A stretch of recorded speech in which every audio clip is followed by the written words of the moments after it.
여러분 안녕하세요. 오늘은 한시에 대한 개론과 문자도 비주얼 싱킹에 대해서 소개하는 시간을 갖도록 할게요. 시란 무엇일까요?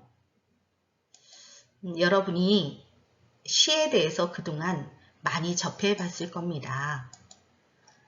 시는 자신의 정신생활이나 자연, 사회의 여러 현상에서 느낀 감동 및 생각을 운율을 지닌 간결한 언어로 나타낸 문학 형태라고 합니다. 감동 및 생각, 운율을 지닌 언어, 간결하게 압축해서 하는 표현, 이 세 가지가 갖추어져야 시라고 할 수 있겠죠. 자, 그럼 시를 한 편 알아볼까요? 나태주 님의 시입니다. 함께 읽어보세요. 눈 위에 쓴다. 사랑한다. 너를. 그래서 나 쉽게 지구라는 아름다운 별 떠나지 못한다. 자, 나태주님의 생각, 느낌, 이게 읽혀지나요? 지구가 아름다운 이유, 그리고 그 지구를 떠나지 못하는 이유는 무엇인가요? 사랑하는 대상이 있기 때문이죠.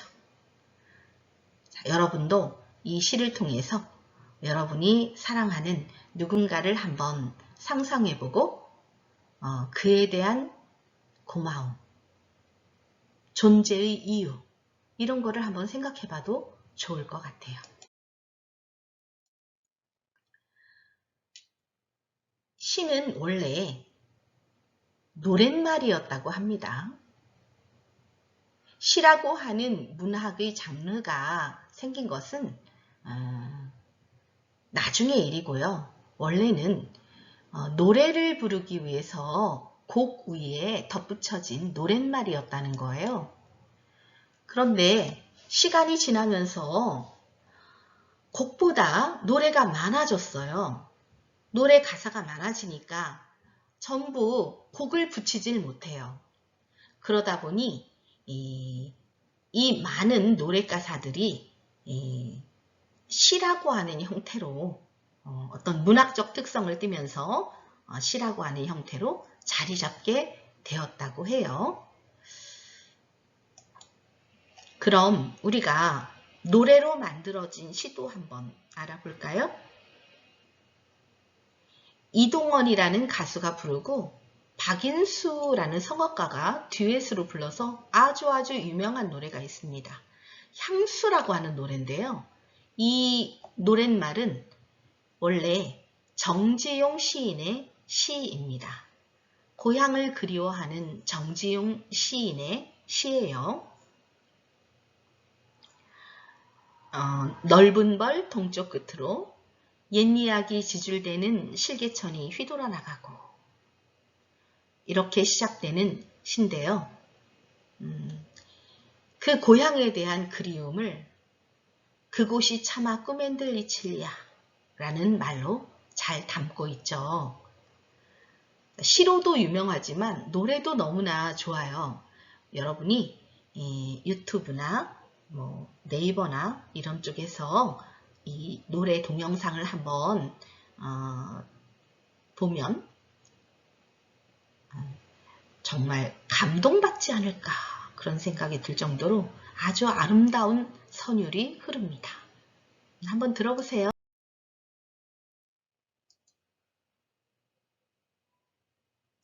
자, 그럼 이 시간에 학습 목표도 한번 알아볼까요?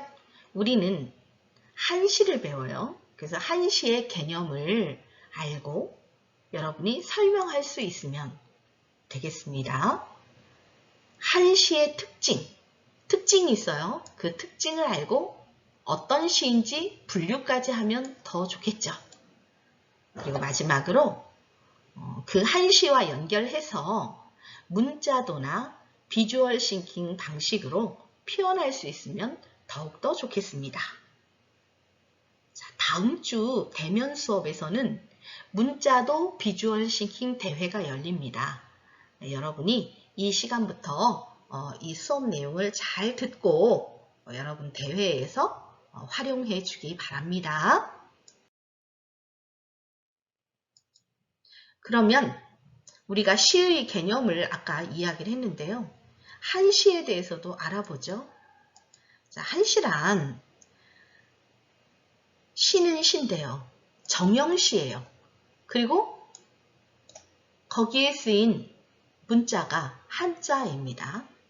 한자로 창작된 정형시를 한시라고 합니다. 그런데 이 시가 한자로 아무 데서나 쓰여지진 않겠죠? 한자를 사용하는 한자 문화권에서 사용되겠죠? 한자 문화권에서 한자로 기록한 시. 이거를 한시라고 또 이야기를 합니다. 한자 문화권은 어떤 나라가 있을까요? 문화적 소통이 한자를 통해서 가능한 지역이에요. 중국, 대만, 마카오, 홍콩, 그리고 우리나라, 일본, 베트남, 북한도 한자 문화권이죠. 당연히. 앞서서 시가 작가가 느낀 감동이나 생각을 운율을 지닌 간결한 언어로 표현하는 거라고 얘기했잖아요. 바로 여기에서 운율을 지닌 간결한 언어가 바로 한자가 되는 거예요. 한자. 그래서 작가가 느낀 감동 및 생각을 운율을 지닌 한자로 간결하게 압축해서 표현한다면 이게 바로 한시가 되는 거겠죠. 한시의 기원을 알아봐요. 자, 중국이 한국보다 앞서서 한시가 지어졌던 그런 곳인데, 그런데 중국도 정확히 언제부터 한시가 지어졌는지와 누가 최초로 지었는지 이거 알기가 어렵답니다. 우리나라에서도 언제 한시가 도입되어 창작되었는지는 불분명하고요. 그만큼 오래된 거라는 거겠죠. 자, 시경이라고 하는 시집이 있는데요. 이 시집이 얼마나 권위가 있고 사람들이 소중히 생각하는지 경이라고 하는 이름이 붙어있네요. 이 경은 최고의 권위를 지니고 있는 훌륭한 책을 경이라고 하거든요. 성경, 불경 이런 거와 마찬가지로 시도 시경이라고 하는 이름으로 불리워집니다. 자, 이 시경은 원래는 시 300이라고 불리워졌는데요. 춘추시대의 민요를 중심으로 해서 모은 중국에서 가장 오래된 시집이에요. 자, 이 시집은 공자와 그 제자가 모았다고 하고요. 305편이 지금 전해지고 있습니다. 유교 경전으로 권위를 가지고 있어요. 그래서 유교 경전이 5경이 있는데요. 그 5경이 시, 서, 역, 예기, 춘추 이게 5경이거든요. 그 5경 중에 하나인 시경입니다.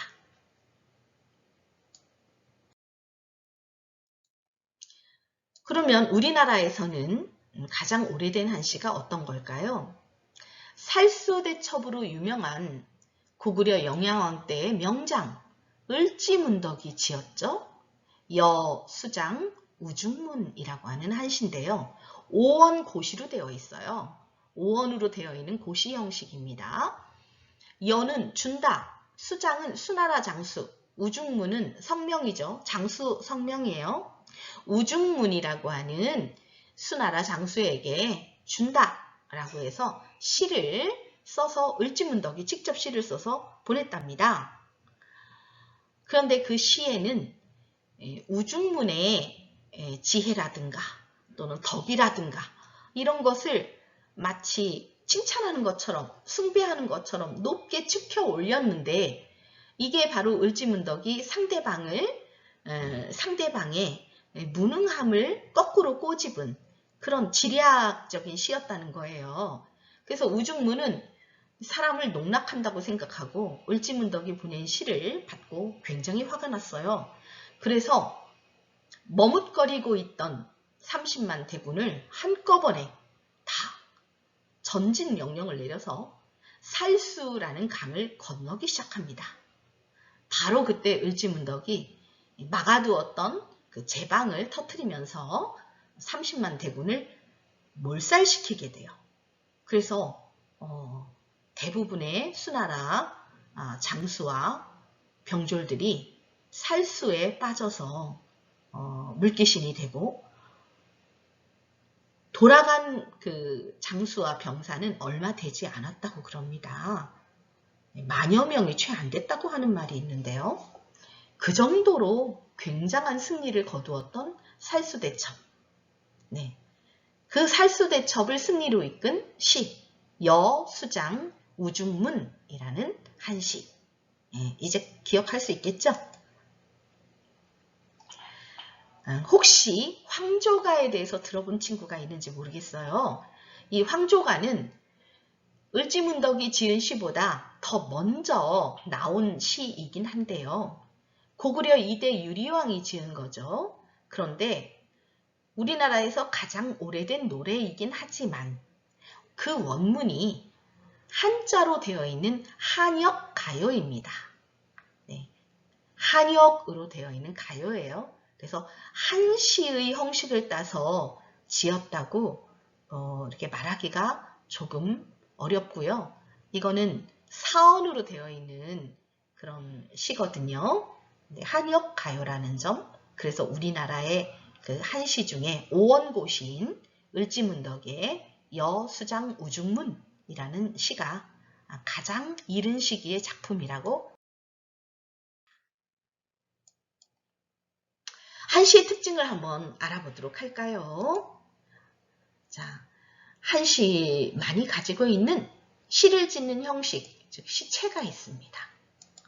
그리고 한시만이 가지고 있는 규칙이 있어요. 굉장히 엄격합니다. 여러 사람이 다 같이 지켜야만 해요. 그래서 더하고 덜하고의 차이는 있지만 한시는 매우 엄격한 정형시라는 거예요.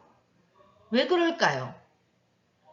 한자가 고리버이기 때문이죠. 고리버로 단음절어인 한자의 특성에 알맞게 되어 있기 때문에 그러한 특별한 형식과 규칙을 가지고 있다고 보면 되겠습니다. 그러면 한시를 분류를 해볼까요? 어떤 기준으로 한시를 분류할까요? 한 구에 글자 수가 몇 자냐? 그 글자 수의 다소에 따라서 4원과 6원, 5원과 7원시로 분류됩니다. 그리고 구가 몇 구냐, 얼만큼 긴 시인가, 이거에 따라서 4구냐, 8구냐, 아니면 10구 이상의 짝수, 이런 거에 따라서 또 시가 분류가 됩니다. 아분이 있는가 없는가, 그리고 있다면 어디에 위치해 있는가, 요거에 따라서도 분류가 돼요. 구 말, 즉 끝부분에 위치해 있다든가, 아니면 구의 중간에, 19의 중간에 있다든가, 구의 머리, 구수, 구의 머리에 있다든가, 이렇게 위치가 다를 수가 있는데요. 구의 끝에 있는 것은 근체시고, 구의 중간이나 앞머리 부분에 있는 것은 고체시죠. 자, 그리고 그 시 중에 길다란 장편의 시 중에는 운자를 바꿔서 환원을 시키기도 한다고 해요. 자, 그러면 아분이 뭔지 한번 다시 살펴볼게요. 자, 아분은 운자를 다는 건데요. 특정한 구의 끝자리, 이거를 운모가 같은 글자로 다는 걸 아분이라고 하고, 근체시에서는 끝자리에 운자를 씁니다. 이걸 아분법이라 그래요. 그리고 운자는 그럼 뭐냐? 운자는 운이 같은 글자인데요. 그 운이라고 하는 것은 우리말의 중성과 종성에 해당하는 운모, 이 운모가 같은 글자를 얘기해요. 라임이라고도 이야기합니다. 자, 요즘 아니, 요즘은 아니고 좀 오래됐네. 네. 이 노래 가사를 한번 볼게요. 라임이 딱딱 맞는 이 노래 가사 보죠. 모두의 축제. 서로 편가르지 않는 것이 숙제. 같네요. 소리 못 지는 사람 오늘 술래, 레. 다 같이 빙글빙글 강강 술래, 레. 네. 노래 가락의 길이는 같지만 글자가 많으면 빠르게 읊어줘야죠. 그죠? 랩이죠, 랩. 예. 그렇게, 여러분 리듬에 맞춰서 한번, 박자를 맞추고 리듬에 맞춰서 한번 읽어보세요. 모두의 축제, 서로 편가르지 않는 것이 숙제. 난 잘 못하겠는데 요즘 사람인 여러분은 잘할 것 같아요. 자, 이게 바로, 레, 이런 것이 바로 운자이고요. 또 운이 중간에 바뀌면 환운이 되었다고 이야기를 한답니다. 그러면 한시의 형식에 대해서 구체적으로 한번 알아볼게요. 한시는 고체시와 근체시로 나뉘어집니다. 크게 고체시와 근체시로 나뉘어져요. 자, 근체시는요. 당나라 이후에 발달했어요. 그래서 그 이전의 시는 근체시에 대한 상대적 개념으로 고자를 써서 옛스럽다. 그래서 고체시라고 한답니다. 당나라 이전이니까 수나라 때를 이야기하죠. 수대. 네, 수대. 근체시 성립 이전의 시죠. 아까 여수장 우중문이라고 하는 시 살짝 얘기했는데 그 수장이 수나라 장수잖아요. 그러니 을지문덕이 지은 오원의 시는 고시일 수밖에 없겠죠. 네, 오원고시라니까요. 자, 근체시 성립 이전의 시를 고체시라고 합니다. 그래서 고풍스럽다라고 이야기를 해요. 그런데요, 고풍스러운 거 좋아하는 사람 많죠. 여러분 복고풍 좋아하지 않아요? 때로는 복고풍이 좋죠. 이렇게 당나라 이후에도 고풍을 좋아해서 근체시의 규칙에 부합하지 않는 고풍의 시를 지은 시인들이 꽤 많았어요. 그래서 근체시 성립 이후에도 그 근체시의 3대 규칙에 부합되지 않는 시를 지었다면 그 시는 작가의 의도에 의해서 지어진 시고 그 시는 고체시로 분류가 된답니다. 자, 근체시 다시 알아보면 고체시와 상대적인 개념이죠. 당대에 근체시가 완성이 돼요. 그리고 고체시에 대해서 새로운 형식을 가지고 있기 때문에 근체시라고 얘기합니다. 엄격한 규칙을 준수하고 있어요. 자, 근체시의 3대 규칙이 3개가 있는데 평측법, 아분법, 대호법 이 3가지를 반드시 지켜야 하고 이걸 지키지 않으면 근체시가 아니라 고체시인 거죠. 이 근체시를 잘 지어야만 과거에 합격할 수가 있었답니다. 그러면 근체시의 그 엄격한 3대 규칙에 대해서 좀 알아볼까요? 그 전에 고체시의 대표시는 4원, 6원, 5원, 7원 중에 5원고시와 7원고시랍니다. 그리고 근체시의 시는요, 근체시의 형식은요, 절구, 율시, 배율 이렇게 셋으로 나눠지고요. 근체시가 요 셋으로 형식이 나눠져요. 5원과 7원으로 또 갈라지기 때문에 실제로는 좀 더 세분하자면 5원 절구, 7원 절구, 5원 율시, 7원 율시 그리고 5원 배율, 7원 배율 이렇게 나뉘어진답니다. 자, 그러면 엄격한 규칙이 자, 근체시 3대 규칙 첫 번째 평측입니다. 한자의 사성 중에 자, 사성이 있어요. 한자는. 그래서 소리의 높낮이와 장단이 다릅니다. 평평한 소리인 평성을 평이라고 해요. 그리고 기울어지는 소리, 그러니까 올라가거나 내려오거나 혹은 짧게 끊어지는 소리를 기울어지는 소리라고 하는데 상성, 거성, 입성이라고 해요. 아, 이렇게 짧게까지 끊어지는 소리. 오르락 내리락 짧게 끊어지는 이런 소리를 측성이라고 합니다. 자, 이 평성과 측성을 조화 있게 배열합니다. 그래서 시를 지을 때 뭐가 느껴지냐 하면 리듬감, 음률감, 이걸 운율이라고 그러는데 이 운율이 느껴지도록 하는 규칙이에요. 시가 노래는 아니지만 마치 노래처럼 리듬감이 일정한 리듬감이 느껴져야만 해요. 이게 바로 평측법이라고 하는 겁니다. 그러면 평측법에는 평측법을 구체적으로 시를 통해서 살펴볼게요. 등관장로라고 하는 시가 있어요. 왕지환이라고 하는 당나라 때 시인의 시인데요. 선생님 한번 읽어볼게요. 한 구의 글자 수가 이렇게 5자니까 몇 원? 5원이죠. 5원, 언이라고 합니다. 5원. 자, 이게 4구로 되어 있으니까 사구네요. 5원 사구. 글자는 4, 5, 20, 20자죠. 한번 읽어볼게요. 이 5원 사구는 2자와 3자로 이렇게 끊어 읽는답니다.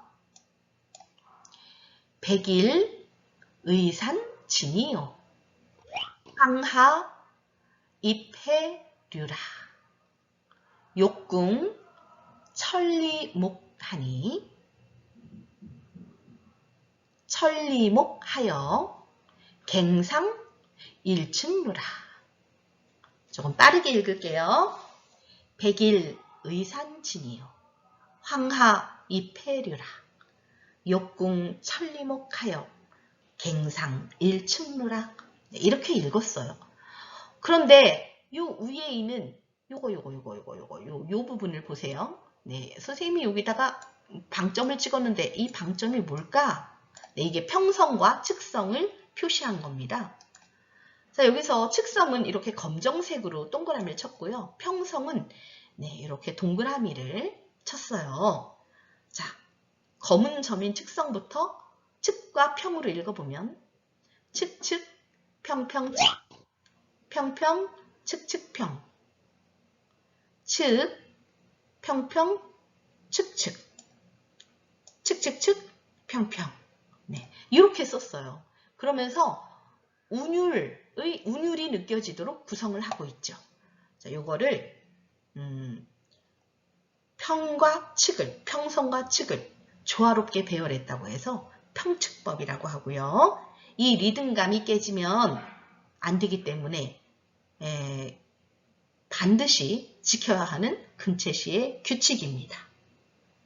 알겠죠? 평측법. 자, 두 번째 규칙. 아분입니다. 아까 설명을 한번 했기 때문에 간단하게 읽을게요.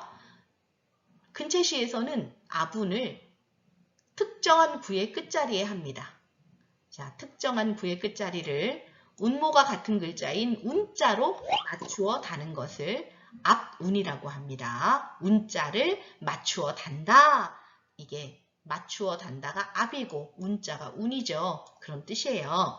자, 운자는 운모가 같은 글자로 라임이라고 했어요. 상과 장은 같죠. 운자가 시, 비 같죠. 네. 우리말 중성과 종성이 같은 것. 이게 바로 운자고요. 중성과 종성을 운모라고 한답니다. 자, 그러면 등관장루로 또 알아보죠. 운자가 어디에 있어요? 네. 특정한 구의 끝자리예요. 그러면 끝자리가 지금 일단 끝자리가 이렇게 4개인데 구의 끝자리가 진, 류, 모, 루이네요. 그런데 아부는 항상 짝수구의 끝자리에 반드시 합니다. 짝수구의 끝자리는 반드시 운자를 써요. 그래서 류와 루는 운자이죠. 그러면 진과 목은 어때요? 자, 운모가 같은가요? 다르죠. 운모가 달라요. 그러면 이거는 아니란 얘기입니다. 보통 5원 율시는 5원 절구는 이거 5원 절구예요. 5원 절구는 첫 구에는 운자를 쓰지 않는 경우가 더 많다고 해요. 그래서 오원절구는 짝수구의 마지막 자를 운자로 쓰고요. 운자를 2자 씁니다. 거의 일반적으로 그래요. 자, 이제 세 번째 규칙입니다. 대우. 여러분이 편안하게 들을 수 있을 거예요. 왜냐하면 많이 들어봤거든요. 국어에도 해당이 되잖아요. 앞과 뒤가 비슷한 형태를 갖는 것.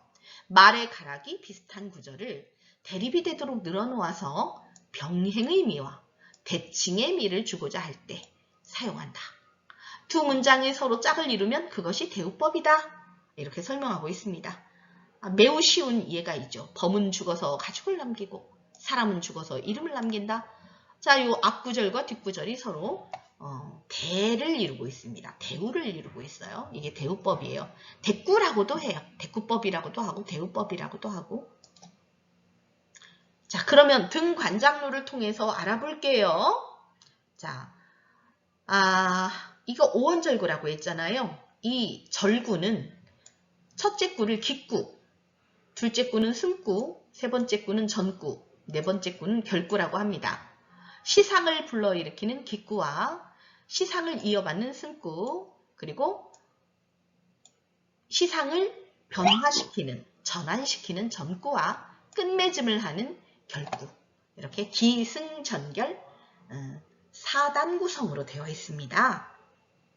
이 중에 첫째 구와 둘째 구가 대구가 되거나 셋째 구와 넷째 구가 대구가 되거나 해서 대우법이 쓰여야 되는데요.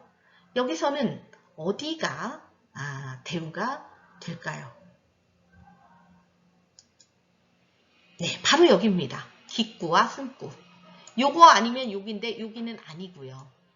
네, 여기예요. 자, 백일, 밝은 태양, 황하, 누렇게 흘러가는 강물인데 황하 고유명사긴 해요. 아무튼 색깔도 서로 대비가 되고 있고 해와 강물이 서로 대비가 되죠. 그리고 여기 산에 기대다, 또 바다로 들어가다, 산과 바다가 나오죠. 자, 여기 진, 이게 해가 기우는 거예요. 지는 거예요.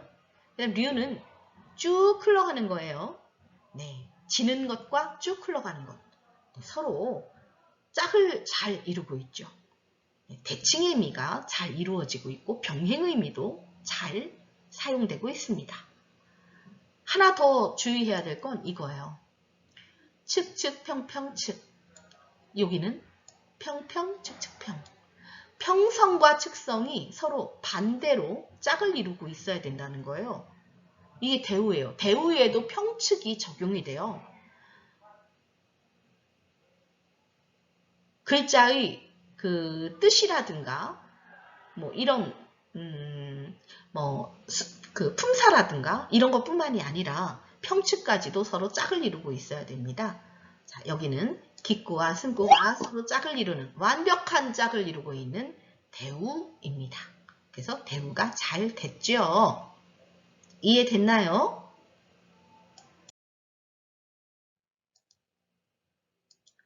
자, 우리가 근체시에 대해서 조금 더 알아볼게요. 근체시는 5원과 7원으로만 되어 있어요. 4원, 6원은 근체시 아니에요. 그리고 종류가 절구, 1번 절구, 2번 율시, 3번 배율입니다. 여기서 가장 기본적인 근체시는 율시랍니다. 이 율시가요, 법률자를 써서 근체시의 법에, 규칙에 가장 알맞다고 율시라고 하고 사람들이 그 아름다움을 칭송해요. 이 율시를, 팔구로 되어 있는 율시를 절반으로 딱 자르면 절구가 되죠. 짧은 절구가 되고요. 이 율시를 길게 잡아서 느리면 배율이 됩니다. 밀칠배자를 써서 이렇게 밀쳐내는 거예요. 두 구씩 짝수구로 밀쳐내는 거예요. 자, 그러면 구체적으로 한번 알아볼까요? 자, 절구입니다. 선생님이 얘기했죠. 율시를 절반으로 자른 것 같다. 그래서 사구예요, 사구.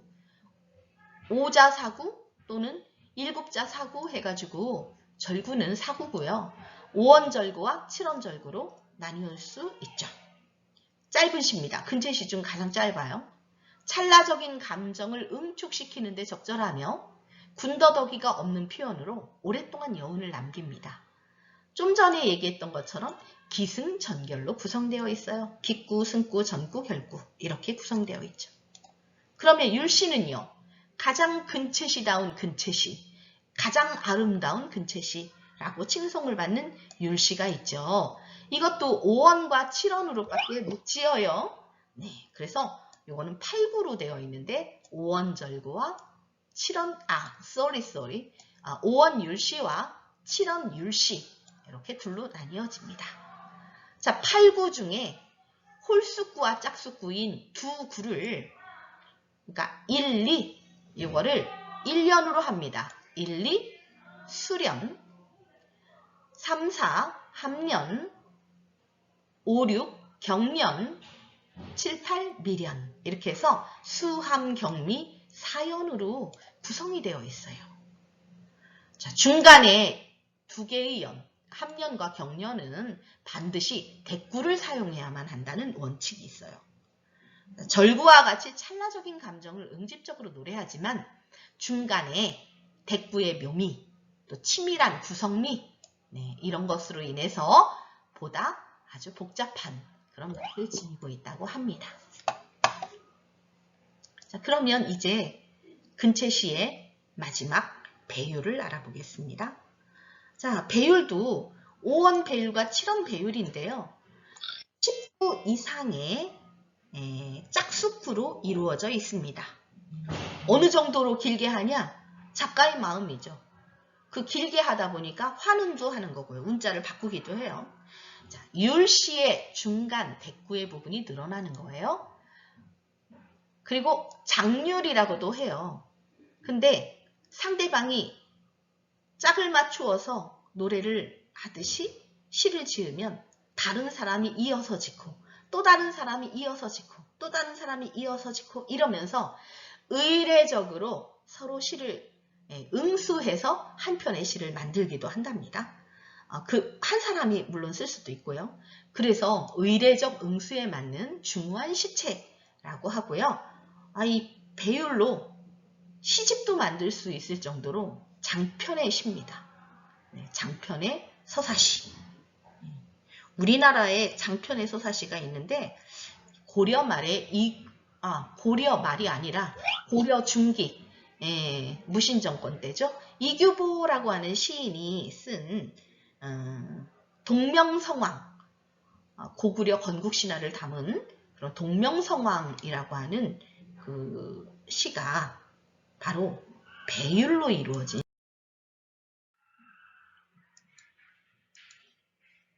자, 그럼 이제 문자도에 대해서 알아보도록 하겠습니다. 자, 효제, 충신 이렇게 4개의 문자를 선생님이 가지고 왔는데요. 자, 문자인데 그림으로 이루어진 그런 서체죠. 자, 글자로 그린 그림이에요. 문자도는. 도가 그림 도자거든. 자, 민화 가운데 글자의 의미와 관계에는 고사가 있어요. 효에 관한 고사, 또 충에 관한 고사, 이런 고사들이 있는데 그 고사의 내용을 한자의 획석에 그려넣어 서체를 구성한 그림이라고 해서 그림글씨, 꽃글씨, 서화도 이렇게도 얘기를 해요. 효자를 한번 볼까요? 이 효라는 그림에 뭐가 있어요? 네, 잉어가 나오죠. 잉어. 여기 죽순도 나오고 있고 또 밀감도 나오네요. 밀감. 네. 자, 이게 이 효가요. 잉어나 밀감, 죽순과 관련된 효자의 전설들이 있습니다. 그 고사에서 나온 거예요. 자, 제자도 알아보죠. 제자는 공손할 제자인데 제자는 형제간의 우애를 나타내는 그림이에요. 활짝 핀 산앵두나무 꽃이 있죠. 형제의 위급함을 돕는다고 알려진 할미새가 이렇게 쌍으로 그려져 있습니다.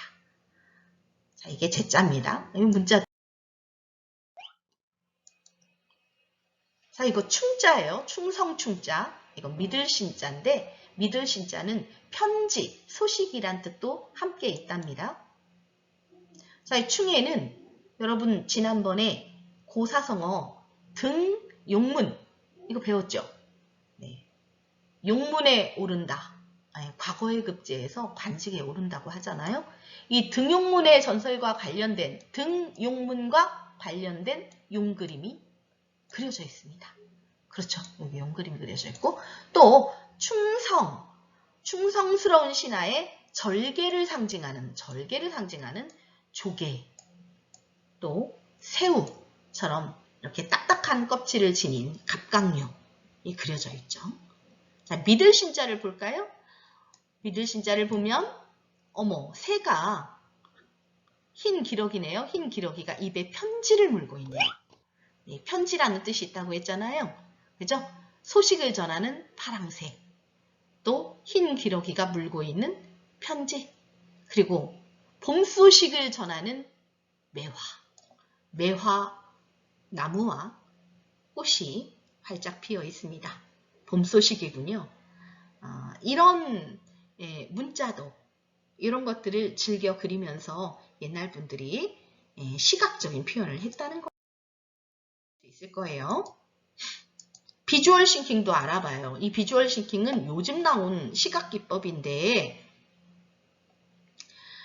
지금 이 그림이 있고 글씨가 있잖아요. 근데 뭔가 자신의 생각을 글과 이미지 등을 통해 체계화하고 기억력과 이해력을 키우는 시각적 사고방법을 비주얼 싱킹이라고 합니다.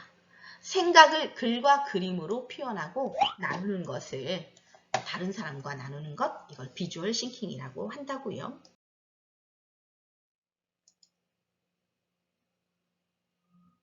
자, 나라의 등장과 발전이라는 주제로 단군 신화부터 시작해서 고구려 백제 신라 또 삼국 통일과 발해 이렇게 그리고 있군요. 자, 고조선, 고구려 백제 신라, 삼국 통일과 발해 그리고 삼국의 문화유산으로 현재 남아있는 건 어떤 것들이 있는지 이런 것들을 잘 그림으로 표현을 했죠. 자, 이것을 비주얼 싱킹이라고 합니다. 문자도하고는 다르죠? 이해됐나요? 자, 그래서 선생님이 여러분이 직접 한 거를 가지고 왔어요. 요 글자는 여기 보이세요? 요거? 네.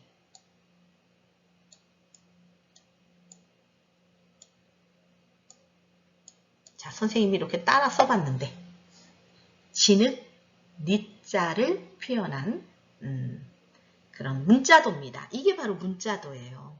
문자도 참 잘 그렸죠. 진흙이니까 물과 관련이 있고 어떤 진흙에 뻘 흐름이 있고 조개도 있고 물고기도 있네요. 그리고 오리도 있네요. 네. 여러분 진흙과 연관된 그런 동물이라든가 물질이잖아요. 잘 그렸어요. 정말 잘했어요. 한자의 원리를 비주얼 싱킹으로 표현한 이 버두자를 표현한 요거는 문자도라기보다는 비주얼 싱킹이죠. 그쵸? 네. 벗의 의미를 이렇게 그림으로 표현을 했습니다. 문자도 있고 그림도 있습니다. 자, 이거는 선생님이 예전에 효실천 대회를 열었을 때의 문자도와 비주얼 싱킹인데요. 자, 여기 문자도를 한번 선생님 표시를 할게요. 가화만사성, 자효 쌍친납 이렇게 두 개의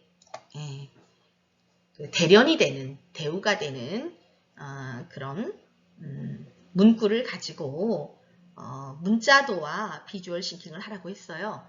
자, 이거는 집가, 이거는 화목할 화, 일만만, 일사, 이룰 성.